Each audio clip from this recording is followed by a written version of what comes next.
Former President Donald Trump has taken the false claims that the 2020 presidential election was stolen to a new level, suggesting that parts of the Constitution should be determined as a result. CBS 4's Nicole D'Antonio is on Capitol Hill with those details.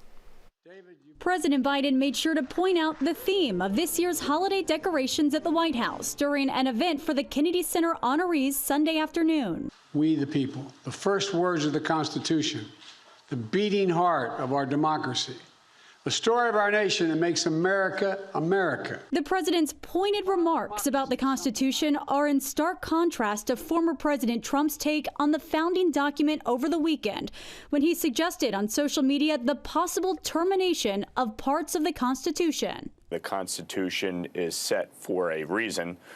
To protect the rights of every American. And so I certainly don't endorse that language or that sentiment. The suggestion also included throwing out the results of the 2020 election or running the race again. But even his own vice president says claims of fraud are completely false. Ultimately, there was no evidence of enough fraud to change the outcome in any of those states.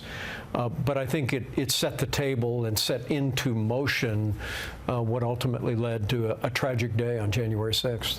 The former president's actions leading up to January 6th will be front and center when the congressional committee investigating that day issues its final report this month. Donald Trump was a guy who just would not take no for an answer from the American people and set about to overthrow an election.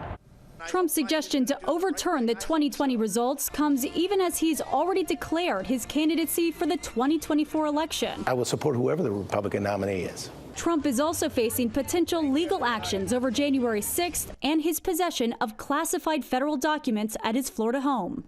Nicole D'Antonio, CBS News, Capitol Hill.